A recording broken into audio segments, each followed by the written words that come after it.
Sa pong magandang umaga sa ating pong lahat. Tayo po ay nasa third week ng month of July. At pumapasok na rin tayo sa ikalimang buwan ng ating COVID-19 pandemic. Hindi lang po sa ating bansa, kundi sa buong mundo. Gayunpaman ay tunay na masasabi natin na pwede pa rin tayo magpasalamat sa ating Diyos sapagkat hanggang ngayon ay naririto pa rin tayong lahat. Bagamat hindi tayo nagkikita ng mukhaan, ay tuloy-tuloy pa rin tayo sa ating live streaming. So sa araw pong ito, nais ko pong talakayin natin yung tinatawag na it's time to get up. Panahon na para bumangon. At ang ating pong scripture ay galing sa aklat ng Awit, 118, 24 hanggang 25. At ang sabi po dyan, sa 24, this is the day that the Lord has made. Let's rejoice and be glad in it. Please, Lord, deliver us. Please, Lord, hurry and bring success now. So tayo po ay sa mandaling manalangin. Ama naming Diyos na makapangyarihan sa lahat, muli po kami nagpapasalamat po sa inyo, Panginoon, sa pagkakataong ito na pinagkaloob mo sa amin upang muli kami po ay mag-aaral ng iyong salita. Dalangin po namin, O Diyos, nawa po kayo ang mabigyan namin ng kalwalhatian at bigyan mo po kami ng sapat na katalinuhan upang amin pong may sa isip, may sa puso at higit sa lahat, amin pong may sa buhay ang mga salita mo sa umagang ito. Maraming pong salamat. Ito pong aming samudalangin sa pangalan ng Panginoong Hesus. Amen and amen. So, sa ating pong binasa, mga kapatid, ang sabi po doon ay, it's time to get up. Panahon na para tayo ay bumangon. Kung tayo man po ay nahihirapan sa panahon po ng COVID-19 at tayo ay nalugmok sa hirap, ay panahon na po para tayo ay muling magbangon sa harapan at tulong at tabag ng ating Panginoon. So what are the steps that we need to do if it is time to get up? Ano po ang unang-una nating dapat ginagawa? Number 1 po, wake up. Dapat muna tayong gumising. And let us decide to have a good day. Pagkagising po natin sa umaga, dapat ay nagde-decide na tayo ng araw na ito ay mabuting araw. Ang desisyon natin ay maging mabuti ang araw na ito para sa Panginoon. At sabi nga po sa binasa nating talata, sa verse 24 and 25, this is the day that the Lord has made. Let's rejoice and be glad in it.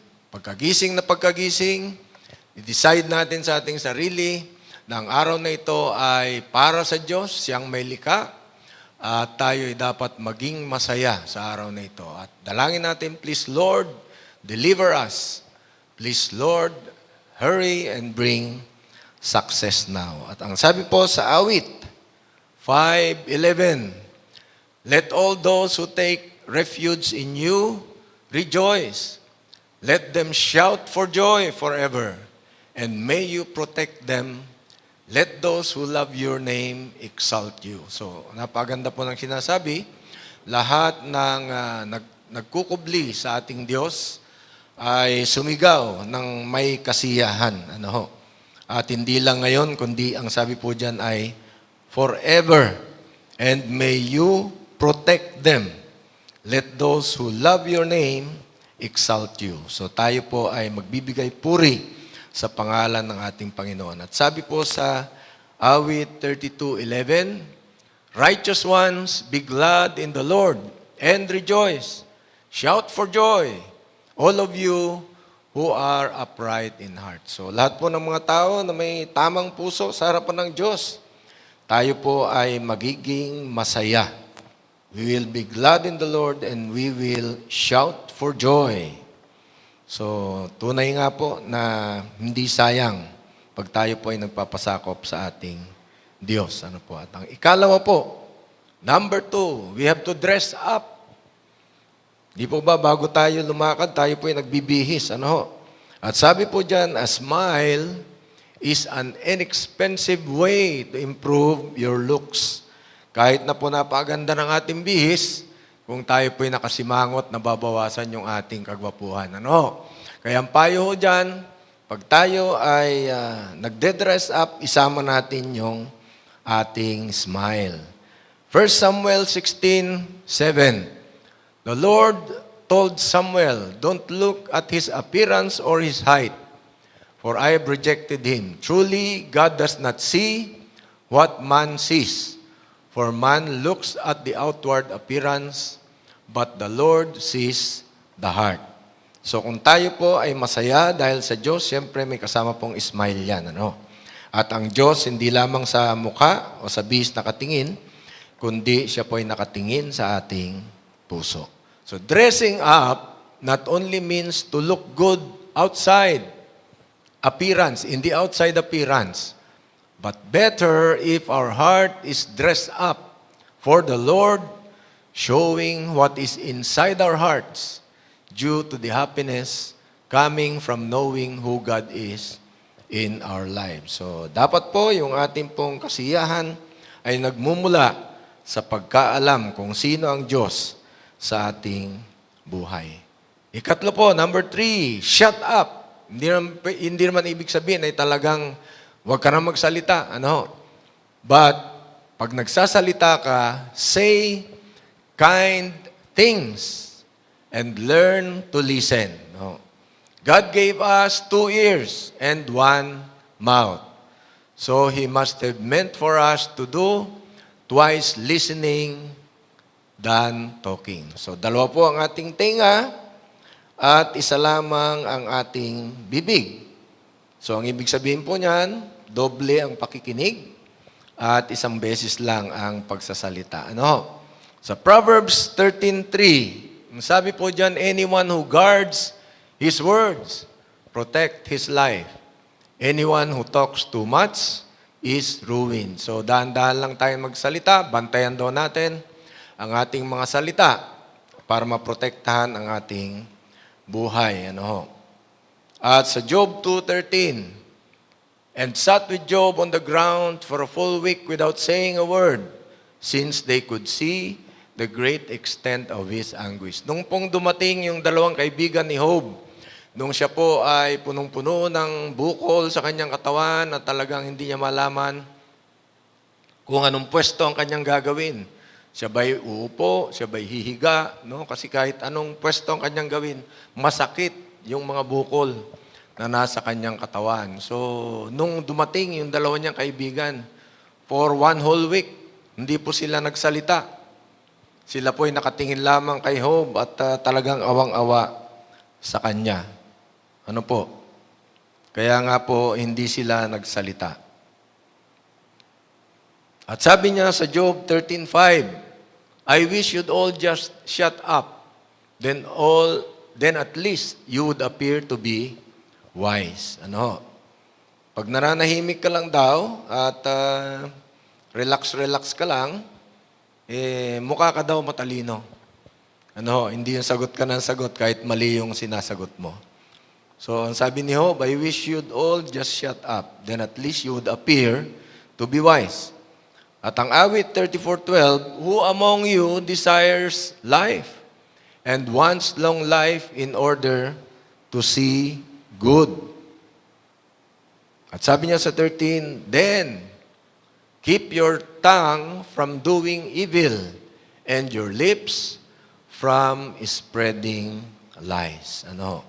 So, kung wala naman tayong sasabihin na totoo, manahimik na lang tayo, no? Lalo na kung kasinungalingan ang gusto mong sabihin.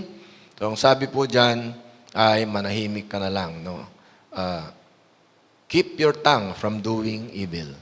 Sa Proverbs 21:23, whoever watches his mouth and tongue keeps himself from trouble. No? So, hindi na po bali na hindi tayo masyadong nagsasalita. Pag nagsalita ka naman ay katotohanan at merong pakinabang. Ano? Sa Deuteronomy 4:1, ang sabi po dyan, now Israel, Listen to the statutes and the ordinances that I'm teaching you to observe, so you may live and go in to take possession of the land that the Lord, the God of your ancestors, is about to give you. Bago po papasukin ng Diyos sa lupang pangako yung mga Israelita, ang sinabi niya, listen, makinig kayo sa mga habilin, sa mga ordinansa na itinuturo ko sa inyo upang inyo itong sundin, upang kayo'y mabuhay at mapasa inyo ang lugar na ibinibigay ng Diyos. At sabi po niya sa 2 Chronicles 20:15, pay attention, everyone in Judah, in Jerusalem, and you too, King Jehoshaphat, this is what the Lord says to you. Stop being afraid and stop being discouraged because of the vast invasion force, because the battle does not belong to you, but to God. Noon pong si Haring Jehoshaphat, ang Juda at ang Jerusalem, ay naharap sa isang napakatinding pagbabaka. No? Napakarami nilang kalaban. Anong payo ng Diyos? Makinig ka. Makinig ka, Huda, makinig ka, Jerusalem, at Haring Jehoshaphat. Ito ang sinasabi ng Diyos sa iyo. So, dobleng pakikinig, minsan lang tayo magsalita. Ano po? Number 4, stand up for the truth. Stand up for truth or you will fall for anything. Dapat daw ay pagtanggol natin yung katotohanan. Kung alam mo ang katotohanan, yun ang iyong ipahayag. Kung hindi, lahat daw ay madadala tayo kahit anong sinasabi sa atin. Galatians 6:9, let's not get tired of doing what is good, for at the right time, we will reap a harvest if we do not give up. So, ang ating pong paggawa ng mabuti ay tuloy-tuloy lamang. Ano? Sabi niya, huwag kang mapagod sa paggawa ng mabuti. Do not give up. Kasi pagdating ng tamang panahon, ay makakaani tayo ng magandang harvest. Sa 6:10, sabi niya, so then, whenever we have the opportunity, let's practice doing good to everyone, especially to the family of faith. So, lahat daw ng pagkakataon na meron tayong nakitang opportunity, let's practice doing good to everyone, especially to the family of faith, lalong-lalo na sa ating mga kapatid sa pananampalataya. Job 17:9, but the righteous person will hold on to his way, and those with clean hands will grow stronger and stronger. So dapat daw manatili sa atin yung pagiging mabuting tao. Manatili sa ating kaparaanan. At yung mga may malinis na kamay ay lalong lalakas. No? 2 Timothy 3:14, but as for you, continue in what you have learned and found to be true, because you know from whom you learned it. So continue sa lahat ng ating pong natutunan sa salita ng ating Panginoon, at napatunayan nating totoo sapagkat alam natin kung saan natin natutunan. At sabi po sa Revelations 3:11, I am coming soon, sabi ng Panginoon. Hold on to what you have so that no one takes your victor's crown. Panghawakan po natin yung katotohanan na ating natutunan.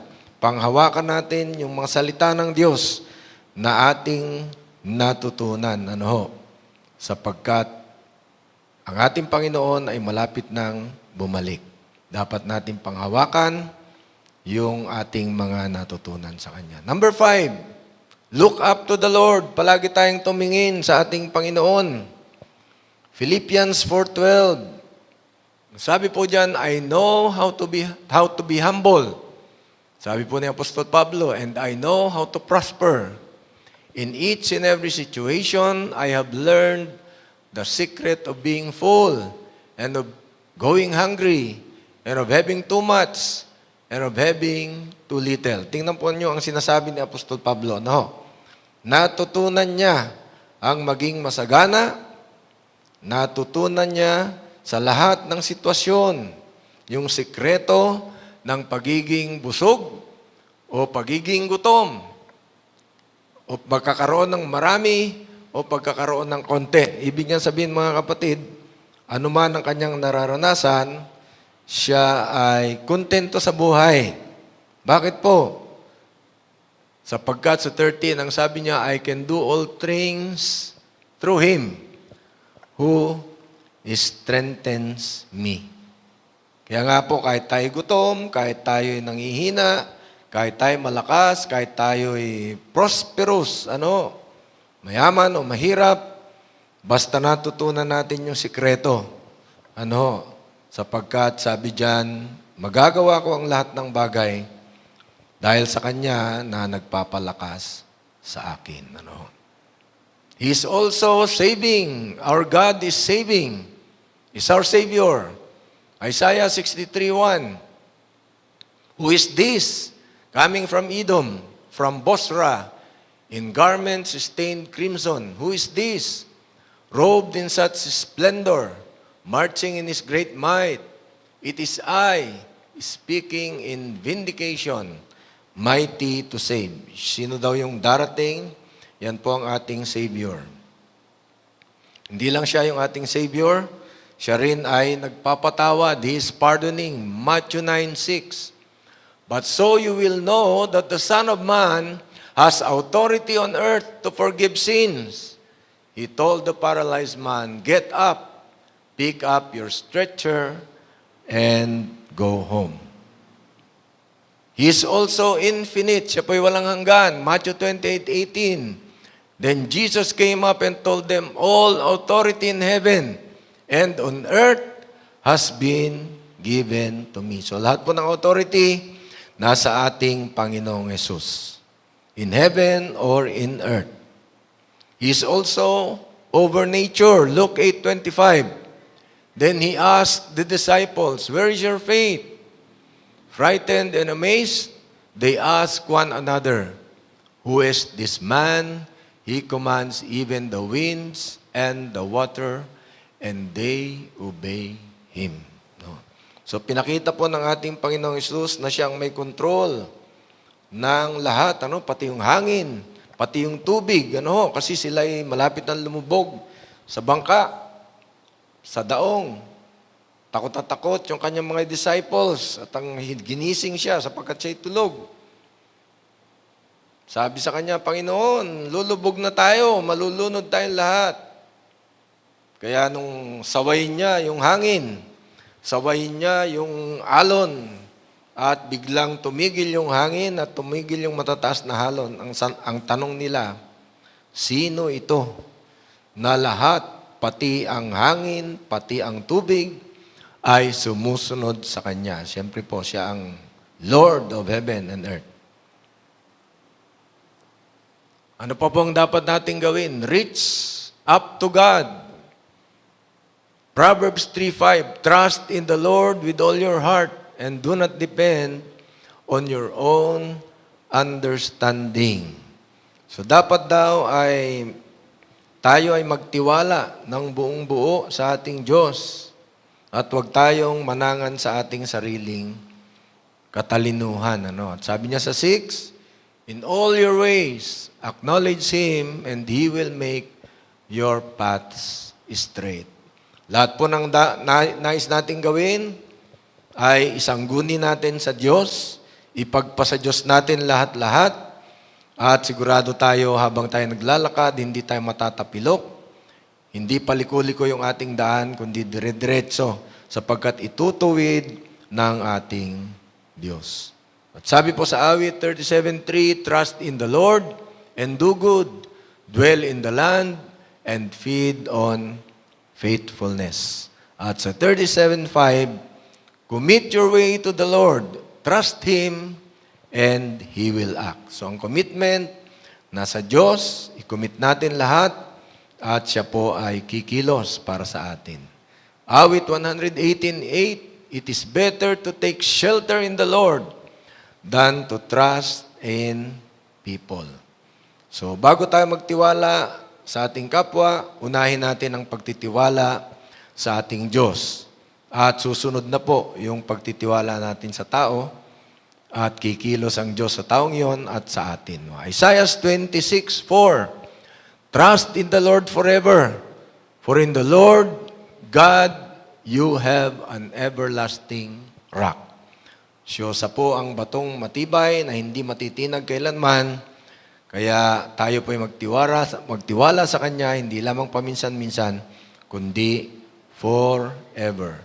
Isaiah 50:10. So, who among you fears the Lord, obeying the voice of His servant? Who among you walks in darkness and have no light? Let him trust in the name of the Lord and rely upon His God. So, kung tayo po ay may takot sa Diyos, sumusunod sa Kanyang mga utos, at lumalakad tayo kahit nasa kadiliman at wala tayong ilaw na nakikita, ay magtiwala tayo sa pangalan ng Panginoon at magtiwala tayo sa ating Diyos. Sa Kanya lamang tayo umasa. Number 7, lift up your prayers to God. Last week, itong topic ng Elder Padua, prayers. Sabi po sa Philippians 4:6, never worry about anything. Instead, in every situation, let your petitions be made known to God through prayers and requests with thanksgiving. So, wag po natin kakalimutan, mga kapatid, sa lahat ng pagkakataon, ipabatid natin ang ating mga pangailangan sa Diyos sa pamagitan ng mga panalangin, mga ating kahilingan. Samahan natin palagi ng thanksgiving, pasasalamat. 1 Chronicles 16:11, seek the Lord and His strength, always look to Him. Palagi tayong tumingin sa ating Panginoon. Matthew 7:7, keep asking, and it will be given to you. Keep searching, and you will find. Keep knocking, and the door will be opened for you. Yan po ay sa ating pong sariling buhay, nararanasan po natin yan. Paminsan kahit na antok ka na, pag may kumatok sa pinto mo ng sunod-sunod, keeps knocking on your door. Palakas ng palakas, talaga siguradong babangon ka. Hindi lamang dahil sa talagang kahit pagod ka na, dahil sa malakas ng palakas na pag-knock sa pinto, ay talagang bubuksan mo. Kaya yan ang prinsipyo na sinasabi ng Panginoon. Keep asking, hingi ng hingi. Keep searching, hanapin mo ng hanapin at iyong masusumpungan. At kumatok ka at ikaw ay pagbibigyan. Matthew 26:41, all of you must stay awake and pray that you won't be tempted. Pag tayo po ay nasa kalagitnaan ng temptation, manalangin po tayo. The spirit is indeed willing, but the body is weak. So willing po palagi yung espiritu, kaya lang minsan nanghihina po yung ating katawan. Sa Ephesians 6:18, sabi po dyan, pray in the Spirit at all times, with every kind of prayer and request. Likewise, be alert with your most diligent effort and pray for all the saints. So, hindi lamang po yung ating mga sarili, ang ating pong dinadalangin, kundi panalangin natin lahat ng mga saints, mga santo. Lahat po ng kapatid natin sa pananampalataya, mga santo po yan. Pero sa iba, baliktad. Sila nananalangin sa mga saints. Pero dito, ang linaw, sabi dyan, pray for all the saints. Ipanalangin natin yung mga santo. Yung ating mga kapatid sa pananampalataya, sila po yung mga santo, kagaya natin.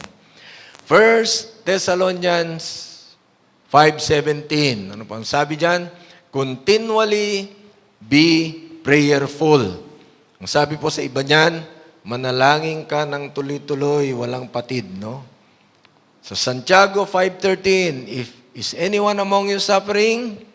He should keep on praying. Lalo na ngayong panahon ng pandemic. Maraming sufferings na nangyayari. So we should keep on praying. Is anyone cheerful? He should keep reciting psalm. Kung tayo naman ay masaya, tayo ay umawit para sa Panginoon. Mga salmo, mga himno. So ano po yung summary ng ating pong mapag-usapan? Number 1, wake up. Let us decide to have a good day.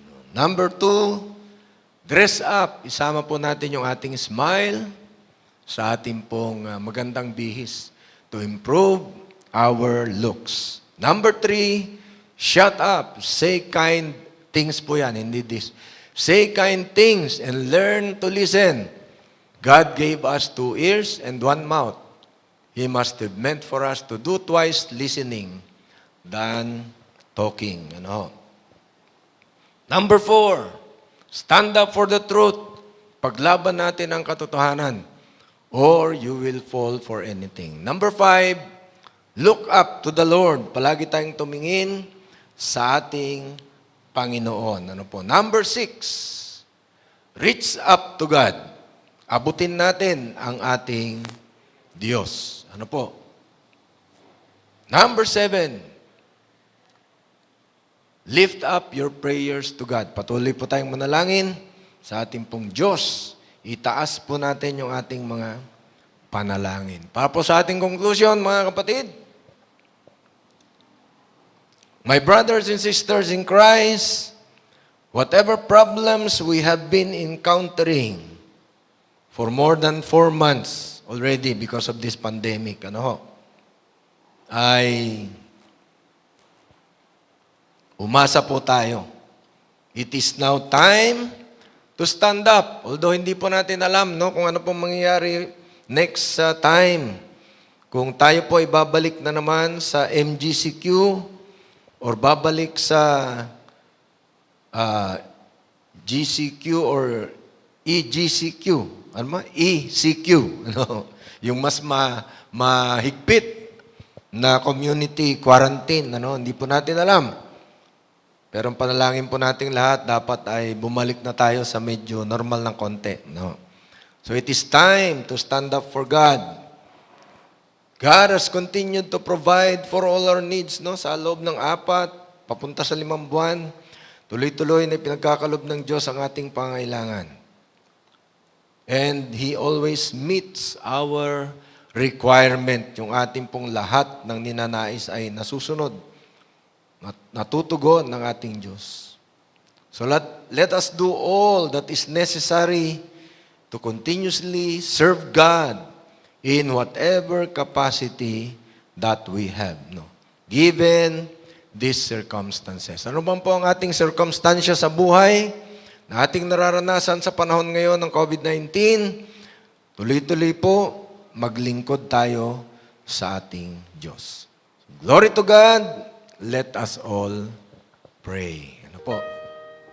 Sa dakilang Diyos, aming Ama na makapangyarihan sa lahat, muli po kami nagpapasalamat po sa inyo, Panginoon, sa pagkakataong ito na pinagkaloob mo sa bawat isa sa amin, upang kami po ay tuloy-tuloy na hindi man mukhaan ay magkita pa rin sa pamamagitan ng live streaming na ito, O Diyos. Tuloy-tuloy ko pong dinadalangin sa inyo lahat po ng aking mga kapatid sa pananampalataya. Hindi lamang po sa Kabuyao Bible Christian Church, kundi lahat po ng amin pong mga kapatid na membro ng Kabuyao, City of Kabuyao for Jesus Movement. Dinadalayan ko po ang lahat, hindi lamang po dito sa Kabuyao, kundi ng buong Pilipinas, Panginoon. At ng buong mundo, yung aming pong mga kapatid na nasa buong mundo, na tuloy-tuloy din pong nakakaranas ng kahirapan tulad po ng aming nararanasan. Dalangin namin, O Diyos, nawa po tuloy-tuloy na ipagkaloob mo sa kanila ang lahat-lahat ng kanilang pangailangan, O Diyos. Nawa po tugunin mo ang lahat po ng kanila pong mga dalangin, ang lahat po ng kanilang mga hinaing upang sila po ay magkaroon ng kaligayahan na nanggagaling sa iyo, O Diyos, sa kabila ng mga nararanasan namin sa pandemic na ito, O Diyos. Tuloy-tuloy naming dinadalangin ang aming bansang Pilipinas, O Diyos. Lahat ng amin pong tagapanguna, simula po sa aming presidente, sa vice president, lahat po ng cabinet members, mga senador, mga congressmen, lahat po ng mga gobernador, mayors, and lahat ng aming barangay captains. Dalangin namin, O Diyos, kayo pong magbigay sa kanila ng sapat na katalinuhan. Kayo pong magbigay sa kanila ng tamang mga desisyon upang sila po ay tuloy-tuloy na makapaglingkod sa inyo ng ayon sa inyong kalooban, O Diyos. Nawa po, Panginoon, ay tapusin mo na, O Diyos, ang pandemyang ito na nagpapahirap hindi lamang sa aming bansa, kundi sa buong mundo. Maraming pong salamat, O Diyos. Ito pong aming samot dalangin sa pangalan ng aming Panginoong Hesus. Amen and amen.